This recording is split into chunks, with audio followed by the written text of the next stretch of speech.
दोस्तों, समय की सबसे बड़ी खासियत है इसकी खासियत। जी हाँ, सही सुना आपने। हर समय खास होता है और हर दौर में कोई न कोई स्पेशलिटी रहती आई है। क्रिकेट भी इस चीज का साक्षी रहा है, जहाँ अलग अलग दौर में अलग अलग सूरमा पैदा होते रहते हैं। इंडियन क्रिकेट के नजरिए से कल हमने इस सब्जेक्ट पर एक वीडियो भी की है नारा टीवी पर, उसे आप जरूर देखिएगा। ऐसा एक बेताज बादशाह जिसने पिछले 15-16 सालों से हमारे दिलों पर राज किया, वो हैं the one and only Virat Kohli. इनकी क्लास जैसा कोई दूसरा न था, पर हाँ, इनके उस 2008 वाले बैच में 3 लड़के और भी थे जिन पर मार्टिन क्रो ने ये स्टेटमेंट दी थी कि विराट कोहली, जो रूट, केन विलियमसन और स्टीव स्मिथ की सेम क्लास है। और वहाँ से नाम आया फैब फोर। और हमारी जिंदगी के वो खूबसूरत पल आए इन्हें खेलता देखकर। समय समय पर उनकी पीक और वो खूबसूरत गेम देखकर हम इनके आदी हो गए। लेकिन क्या करें, सुबह का जो सूर्य उदय होता है वो शाम को अस्त भी तो होता है। अब इनके करियर का सूरज ढल रहा है। विराट कोहली अब सिर्फ ओडीआई खेलेंगे। स्टीव स्मिथ ने तो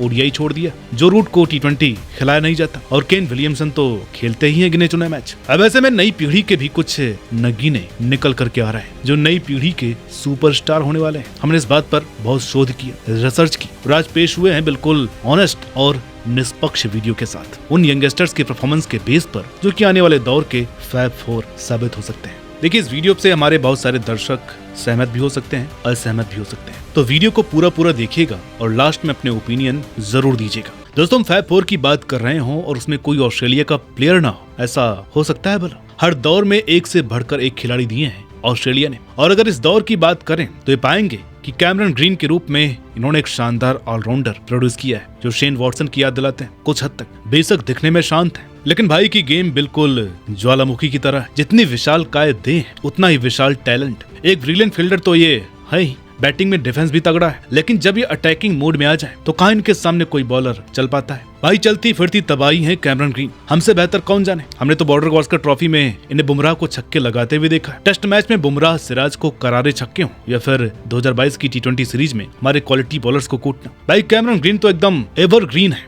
टी20 में चाहे इनसे ओपनिंग करा लो, चाहे नंबर 3 पर मिडिल ऑर्डर में बेस्ट परफॉर्मेंस, चाहे नंबर 3 या मिडिल ऑर्डर में बेस्ट परफॉर्मेंस, तो इन्होंने ओपनिंग में भी करके दिखाई। गेंद से भी काफी अच्छी परफॉर्मेंस करते आए। बढ़िया लाइन लेंथ वाले गेंदबाज हैं जो कि अच्छे के पसीने छोड़ा दे। सही मायनों में ये क्वालिटी प्लेयर है। ट्रैफिक ऑलराउंडर, तीनों फॉर्मेट का प्लेयर। वरना ओडीआई में 39, टेस्ट में 34 का एवरेज मजाक नहीं है। टी20 में 26 की औसत, 152 का स्ट्राइक रेट, 50 से ज्यादा इंटरनेशनल विकेट। वो इंजरी इनका बहुत समय खराब कर दिया, वरना बंदे में दमखम पूरा है। और ये कहना गलत नहीं होगा कि अगर ये फिट एंड फाइन रहे तो बहुत आगे जाएंगे। इस लिस्ट में अगला नाम आता है इंग्लैंड के एक जबरदस्त बल्लेबाज हैरी ब्रूक का। इस बंदे के करियर को भी 2.5-3 साल ही हुए, लेकिन बंदे ने जो परफॉर्मेंस करके दिखाया है वो लाजवाब था। इनका करियर जहाँ से शुरू हुआ वो ड्रीम होता है हर प्लेयर का, टी20 वर्ल्ड कप विनिंग टीम का हिस्सा बनना। वो बात और है कि इनका परफॉर्मेंस पूरे वर्ल्ड कप में घटिया ही था, लेकिन उसके तुरंत बाद जो सीरियसनेस इन्होंने दिखाई वो काबिले तारीफ थी। पाकिस्तान को तो ये नाश्ते में खाते हैं। 2022 में अपने पहले टेस्ट में मात्र 116 गेंद में 153 रन, 3 मैच में शतक, 2 मैच में मैन ऑफ द मैच और फिर मैन ऑफ द सीरीज। पिछले साल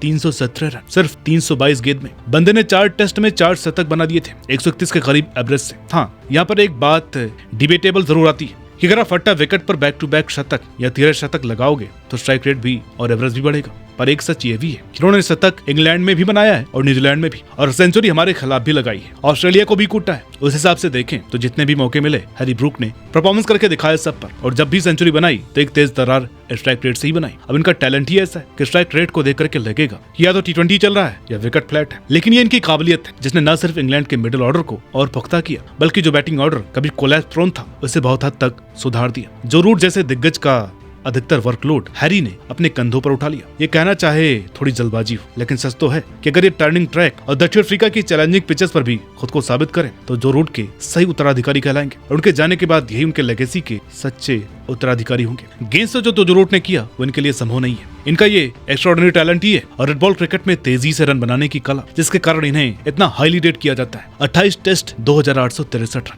58 का औसत, 87 का स्ट्राइक रेट, 29 ओडीआई में 36 का औसत, 102 का स्ट्राइक रेट, शानदार रहा। टी20 में बात करें तो 147.2 के स्ट्राइक रेट से बैटिंग कोई मजाक नहीं है। कंसिस्टेंसी से परफॉर्मेंस किया है हैरी ने, जो कि काबिले तारीफ है। कोई भी दिग्गज हो, कोई एक्स क्रिकेटर्स, यहाँ तक कि अभी के फैब फोर से भी अगर आप आने वाले समय के फैब फोर के बारे में पूछेंगे तो हैरी ब्रूक का नाम मिलेगा ही मिलेगा। कुछ ऐसी रेपुटेशन बनाई है इन्होंने, सिर्फ 26 की उम्र में, अभी तो और भी आगे जाना है। दोस्तों, being an Indian cricket fan जो पिछले 20-25 साल से क्रिकेट को फॉलो करता रहा हो, आप भी मेरी इस बात से रिलेट कर पाएंगे कि हम ब्लीज्ड हैं, क्योंकि हम इंडियन हैं। भगवान की विशेष कृपा रही है हम पर, एक से बढ़कर के एक दिग्गज हुए यहाँ पर। लेकिन जब बात ओपनर्स की करूं, वो भी लेफ्टी, तो 4 चांद लग जाते हैं, चाहे वो सौरव गांगुली हो या फिर शिखर धवन। ये आईसीसी टूर्नामेंट में आग लगा देते हैं। लेकिन उनके जाने के बाद भी ऐसे खिलाड़ियों की कमी नहीं रही। अगर आज की बात करें तो हमारे पास हैं Yashasvi Jaiswal, the next big thing, जो कि डेफिनेटली आने वाले समय के 5-4 के सरताज हो सकते हैं। क्यों?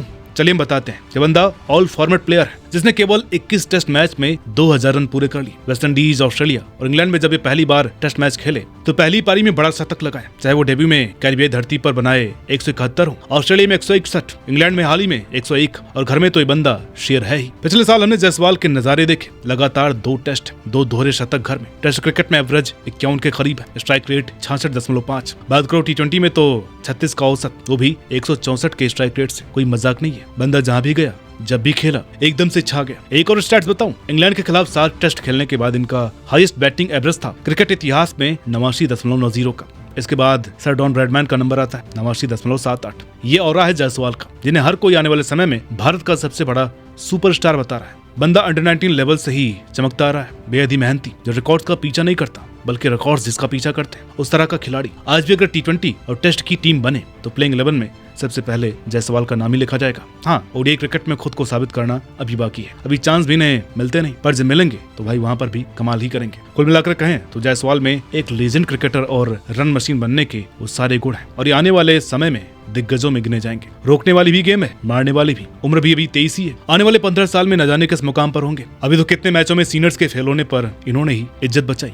World cup 2023, Kane Williamson injury के चलते शुरुआती मैचों से बाहर थे। न्यूजीलैंड इनकी गैर मौजूदगी में बेहद कमजोर लग रही थी। वर्ल्ड कप का पहला मैच इंग्लैंड फेवरेट्स लग रही थी, और क्योंकि न्यूजीलैंड के टिम साउदी भी इंजर्ड थे तो इंग्लैंड का ही पलड़ा भारी था। 283 का एक चैलेंजिंग टोटल, अहमदाबाद की पिच, पहला विकेट 10 पर गिरना। तब केन विलियमसन वाले स्लॉट पर बैटिंग करने वो तरह जिसे कभी 7 कभी नंबर 8 पर बैटिंग कराती न्यूजीलैंड। लेकिन उस दिन वो ऐसा बरसा कि इंग्लैंड के साथ साथ पूरी दुनिया को शॉक कर दिया। सिर्फ एक विकेट खोकर 283 रन बना दिए कीवियों ने। नाम था रचिन रविंद्र। काम गेंदबाजों की बैंड बजाना। उस दिन बड़े मंच पर एक ऐसा ही टैलेंट उभरा जिसने ये दिखा दिया कि जरूरी नहीं कि हर बल्लेबाज की कोई कमजोरी हो, बिना कमजोरी वाले बल्लेबाज भी हो सकते हैं। ना तो ये सिर पर बॉल लगने से डरते हैं और ना ही यॉर्कर से। मार्क वुड के 150 वाली गेंद का सामना करना हो या मिचेल स्टार्क की खूंखार पेस का, बंदा डट कर खेला। 2023 वर्ल्ड कप वो मंच था जहां रचिन रविंद्र का सिक्का खूब चला। इंग्लैंड के खिलाफ 123, ऑस्ट्रेलिया के खिलाफ 116। रचिन ने अपनी क्लास दिखाई। ऐसा नहीं कि ये सिर्फ बल्ले से चले,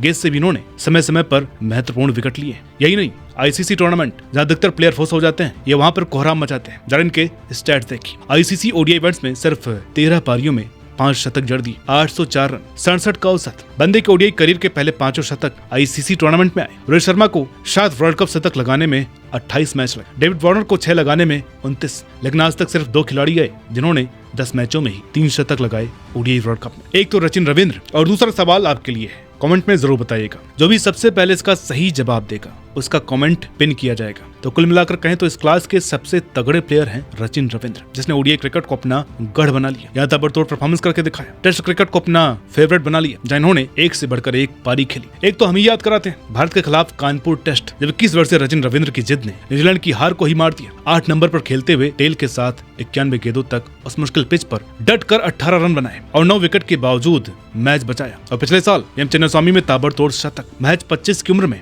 इन्होंने काफी कुछ अचीव किया। सिर्फ 15 टेस्ट में 1057 रन, 10 विकेट भी, 33 ओडीआई में 21 विकेट, साथ ही 1233 रन, 44 का इंप्रेसिव औसत और 109 के स्ट्राइक रेट से। टी20 में मामला थोड़ा फीका है बल्ले से। 27 मैच, 339 रन, 130 का स्ट्राइक रेट, 17.8 का औसत। लेकिन गेंद से 5 पर 14 विकेट, औसत महज 20 का। इकॉनमी भी केवल 6.36 की। एक बेहद ही किफायती गेंदबाज जिसमें खूब दमखम है, न सिर्फ एक तगड़ा ऑलराउंडर बनने का बल्कि क्रिकेट जगत के अगले फैब 4 का सरताज बनने का। लेकिन अगर इन्हें इंजरी ज्यादा ना हो, क्योंकि बंदा फ्लेक्सिबल बहुत है, वर्सेटाइल भी, चाहे तो ओपनिंग भी करा लो, चाहे नंबर 8 पर, चाहे मिडिल ऑर्डर, और जब विकेट ना मिल रही हो तो बॉलिंग थमा दो, ये बंदा हर जगह चमकेगा। तो दोस्तों, ये थे कुछ खिलाड़ी जिन्होंने अभी तक के अपने करियर में रेड बॉल और व्हाइट बॉल दोनों ही प्रारूपों में प्रभावित किया, शानदार परफॉर्मेंस किया, और हम लोगों को भी इन्हें फैब 4 में कंसीडर करने को मजबूर कर दिया। हाँ, तो बात और है कि आप में से कुछ लोग इन नामों से या किसी नाम से सहमत नहीं होंगे, तो आपकी भी ओपिनियन का इंतजार है, कमेंट में जरूर बताइएगा। वीडियो अच्छी लगी हो तो इसे लाइक कीजिए, शेयर कीजिए और चैनल पर नए हैं तो प्लीज सब्सक्राइब करना ना भूलें। मिलते हैं आपसे अगली वीडियो में, तब तक के लिए